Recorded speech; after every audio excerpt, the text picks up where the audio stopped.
nice number to end out the year. So. Um, Give us your take on Apple. They've been Google has been mocking them for supposedly being behind on artificial intelligence. That has weighed on the stock. Let's put up a 5-year chart. You see opportunities, sir. Yeah, I mean, I love those ads, by the way. Vanilla Pro, yeah, I'm a big fan. I think the ads are really strong that Google has run.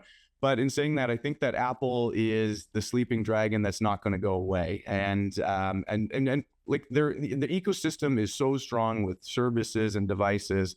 I mean, frankly, I was at the iPhone 17 launch by accident. Frankly, I was at an Apple store that day, and they still have the velvet ropes out. There's still lineups outside the stores. Not what it was back in 2011, 2012, but this is still a thing, you know?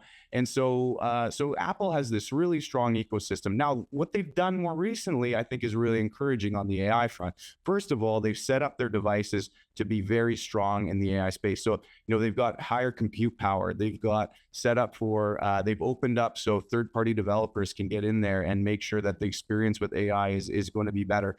They've done some really interesting changes that other companies maybe haven't done. And so they've kind of taken a bit of a pivot, which I think is going to allow them. I wouldn't call this a catch up. I would actually call this is a differentiating move that Apple is doing here.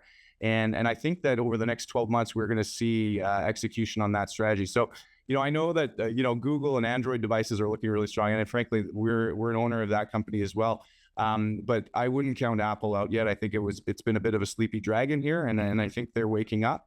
And I think they're going to have a very strong. So again, with a company the size of Apple, this is not like we're not doubling in the next 12 months or 2 years. What we're looking at is I think a base case of a 15 to 20% return over the next 12 months. And if they really nail it, maybe a little bit higher, looking at 25 to 30%, just given where the pricing is today and where it could be. So yeah, I mean, the stock, it is up this year. It's up only 2%, so it's lagged some of the other big tech players. What about Starbucks? Are you interested there? They are closing restaurants, but of course they do that. They just get rid of outlets that aren't profitable enough.